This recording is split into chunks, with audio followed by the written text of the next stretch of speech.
Hello there everyone. Today I'm going to show you how to make this rhinestone chain flat Kumihimo bracelet. And this is what mine looks like here with the materials that I've used. So I'm just using a satin cord, and then I've got a rhinestone chain or a cut chain there in the middle incorporated into the braid. And you see it's a nice and flat braid, so it's nice and comfortable to wear. But you have that chain in the middle, just adding a little bit of extra bling and sparkle to the piece. And then I finished it off nicely with some ribbon ends and a clasp. So obviously you can just use that to wear nicely, and it's finished off nice and securely as well with glue in those ends.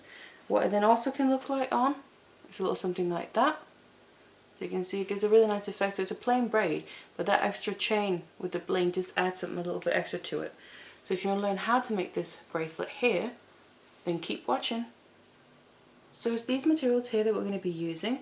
Now first of all here, what we're going to need is a square disc, because we're making a flat braid, so we need the square Kumihimo disc for that. And then also whatever cord you want to use. Now I'm using a 1mm satin cord in this nice burgundy colour. You can use whatever cord you want to. This is what I want to combine with mine. And then also here we have the rhinestone chain or cut chain. This specific one is about 3mm in the chain size or link size. But you can also customize this to different ones. That's just what I'm using here. And then obviously we need our findings, so I have my ribbon ends. And then also whatever findings you want to finish it off with. So I have an extended chain, lobster claw clasp and some jump rings. So let's get it all together and let's get started. So then first of all here, we'll need to cut some lengths of our cord that we're using for the braid. And what I have here is 12 lengths of about 50 centimeters each. And I've then also just put them all together at the ends. And then on one end I just tied a knot to help hold them together, but also we're going to then use this and put it down through the disc. And this is then how we need to attach our cords to the disc. So taking that knot, like I said, put it down through the centre in the hole there, and that's going to be coming out towards the back. I'm just going to use that to grab onto to help pull it down. And then we need to distribute the cords like this. So all I've done is I put 6 lengths on the top side, kind of just in the middle there. And then again also the other 6 lengths on the bottom right across on them, just so we have it in the middle of the disc. And then the structure for making this braid here, we need to start with the middle cords and then work our way on each side. But I want to make a little section just with the braid before I then introduce my chain as well. So what I'm going to start doing here is take, if you kind of imagine we have a line down through the middle of the disc there, so in between the cords.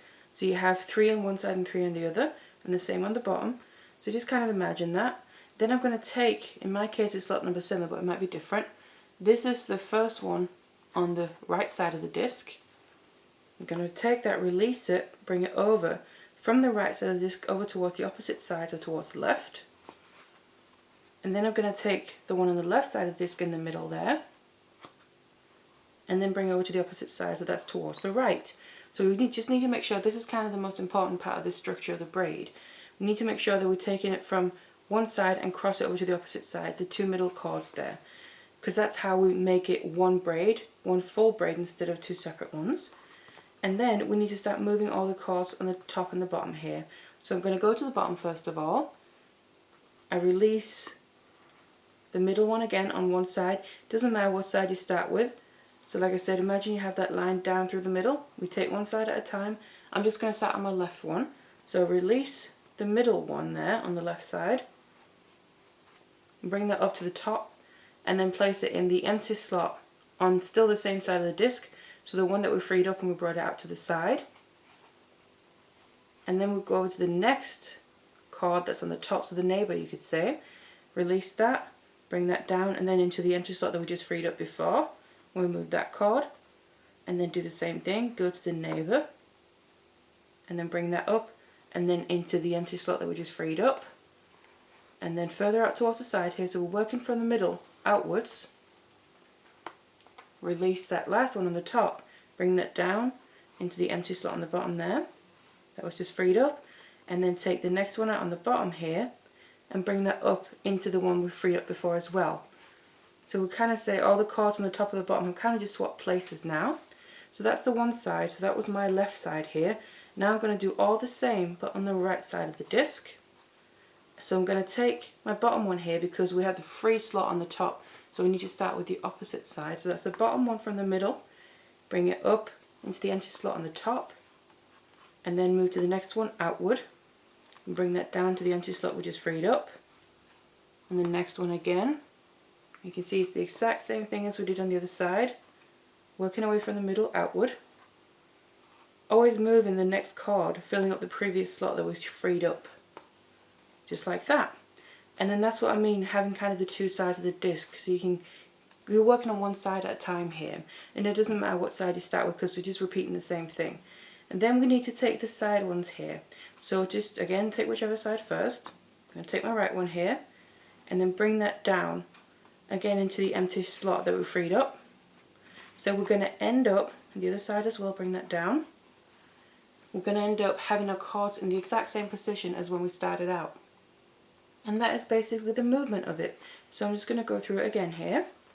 Always make sure you start with the same side first of all. It doesn't matter what side you start with.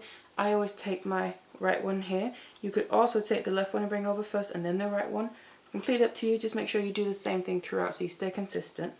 So I'm going to take the middle one there from the right side of the disc over towards the left, and then the left one over towards the right. And then we have those, you could say, gaps in the middle on the top, and then we need to work on one side at a time, always filling up the previously emptied slot. Kind of the cards almost, you could say, chasing each other, back and forth, up and down. And then the other side, empty slot, next card down to the empty slot, and working away from the middle outward towards the side.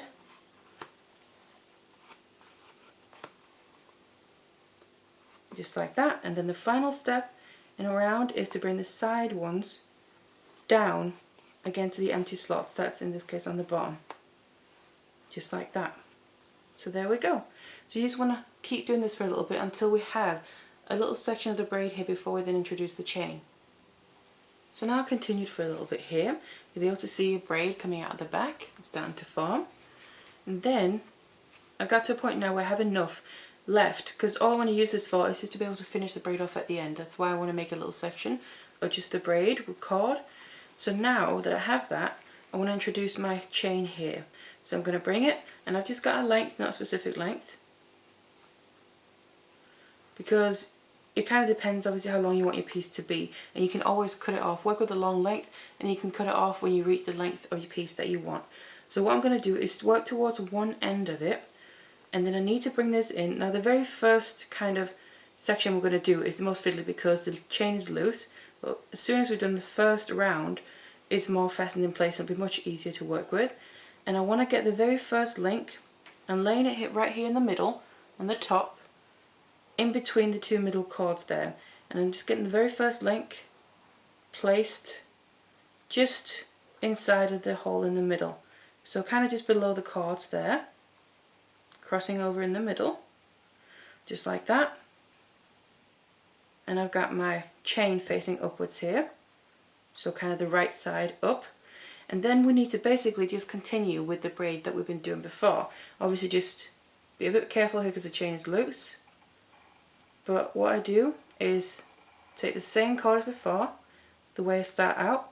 So the right one from the middle, bring that in here, and what I want to then make sure to do is how we're going to incorporate the chain is by fastening it when we're crossing over these middle cords to the sides. So there's one from the right side, and make sure that that goes in between the first and the second link in the chain as I bring it out to the opposite side. And then the one on the other side here, so the left one, left to the chain, bring that around the front of the chain here and below the second link, but then when I cross it over to the right side, the cord goes in between the first and the second link. So just like that. And that is how we incorporate the chain. The first link here gets fastened into it. Now I just want to continue with all the cords from the top and the bottom of the disc, chasing each other. So just do the exact same thing. Bottom to the top and top to bottom, fill the previous gap. All the way out to the side here.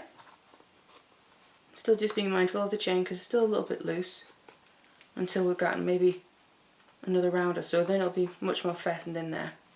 And the other side, we have the free slot at the top, and then working our way out to the side again. The exact same technique as when we didn't have the chain in. All the way there, and then we just need to bring the side ones down. Now what I also just like to do, as I've gotten a bit further on, before I'm bringing these down, I like to just kind of pull at them a little bit and then push against the cords in the braid. Kind of push them closer in towards the chain, and it just makes the braid a little bit tighter and a bit more uniform, I find. Same thing with the other side. Just hold it and then push against, just so it tightens everything up a little bit. Just like that, and bring that down. And that is basically the chain now incorporated at the very first link of it. But then what we need to do to continue is we need to move the chain here. So this was the first round, and we brought the middle cords across the front of it, with the chain. Now I need to take my chain here and bring it down on the bottom side of the disc. So just straight across the middle there. Just laying it, let it hang down on the bottom of the disc, just like that. And like I said, the first couple of links are the fiddliest ones, just to make sure it stays in place, but once you get past that it gets much easier. And then we just want to repeat now again, so the same braid structure. So I take the middle right one from the top, and now the difference is just we're bringing these cords behind because we moved the chain down here. So they're going behind the link in the chain. You can just maneuver them into place, bring it to the side, the opposite side, and the other middle one, and bring that to the opposite side of where you took it from. And like that. And then otherwise, it's just the same thing again. Bottom one to the top, top to the bottom, free up the next slot,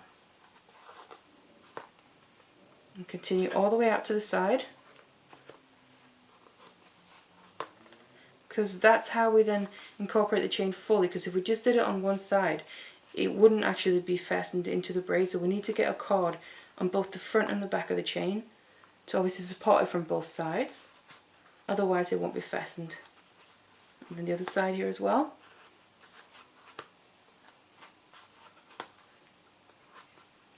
And then that's the top and the bottom. Then the side once again, I release one at a time, and just remember to kind of tighten up the middle cords before I then bring it down, and then the same with the other side as well, just like that. And that is basically all there is to it. So now you just want to keep repeating these steps. So we just went behind the chain, it's on the bottom here. That means I now need to bring it back to the top. So every time we do a round and we've finished it, we want to just bring the chain to the opposite side. So if it was just on the bottom, I need to bring it to the top, and if it was just the top, I obviously need to bring it to the bottom. And also that's how we then determine where the cords are going to go. So again, this time around they need to go across the front of the chain, and you just want to keep an eye on here. When you bring it around the front of the chain, just make sure that the cord goes in between the links. So now this is going in between the next link, so that's the second and the third one in this case. We're just always bringing it in between the next link that we're crossing in front of. Bring the other one over, because obviously we want the links of the chain to show through, we don't want to cover them up. Like that, and then just continue. So the chain here is always lying right in the middle, kind of being that line in the middle that separates the disc out. And then we just keep going like this. So now once I kept going here, then you can see the braid is going to be coming out and looking like this on the back. And I've reached the point where I'm done using my chain. So I just want to show you how I get rid of that. I've made my last section in the braid where I've gone behind the chain, and then I want to get in some wire cutters and just cut off the excess. And what I'm going to do is go right down and cut between the very last link that is in the chain there, or in the braid rather, and then the next free one. So the next two that I would go in between if I were to continue, and cut the excess away, obviously making sure I'm not cutting any other cord, like that. And then we have the chain sat in there and still really nice and secure because it's completely braided in to the full braid there. And then what we're going to do now is just continue with making the braid here. So the exact same technique. Now we're just doing it just like the beginning where we don't have the chain in. Just like that. And I just want to make another little section on this end as well, just like the section we have at the beginning, just because that's what we're then going to use to help finish it off. So you can see I'm just continuing here, and then there's not that chain to worry about. So just have this end, same as the other one, and then we can take the whole thing off the disc by just taking the cords off, tying a knot on this end as well to keep them obviously safe, make sure the braid doesn't unravel, and then all that's left to do is finish off the ends. So here's then the braid off the disc. So we have that flat braid. It's going to be nice and comfortable with that rhinestone chain running down the middle, but it's nice and securely fastened in there. So then all I have to do is finish off the ends. I'm going to be using these ribbon ends here that fit with it nicely. And then I already have a tutorial where I show how to use them. So you just prepare the ends, cut off the knots obviously, make sure they don't unravel, put a bit of glue in there and then clamp them down. And then you got these little holes or loops in the ribbon ends that you can attach whatever findings to that you want. So you can go and have a look at that tutorial in that link below there if you need to, in the description box. Otherwise just finish off the ends, and then once I've done that I'll come back and show you the finished piece. So this is then a finished bracelet there, with both ends finished off. So the extended chain on one, and then I just added my clasp there on the other, and that's what it looks like. So a pretty nice and simple technique of just a flat Kumihimo braid, but then incorporating that rhinestone chain into it to give a really nice bling to it, but obviously something a little bit extra than just the braid itself with the cord. So that's what it looks like there. So I really hope that you enjoyed this tutorial, and thank you very much for watching.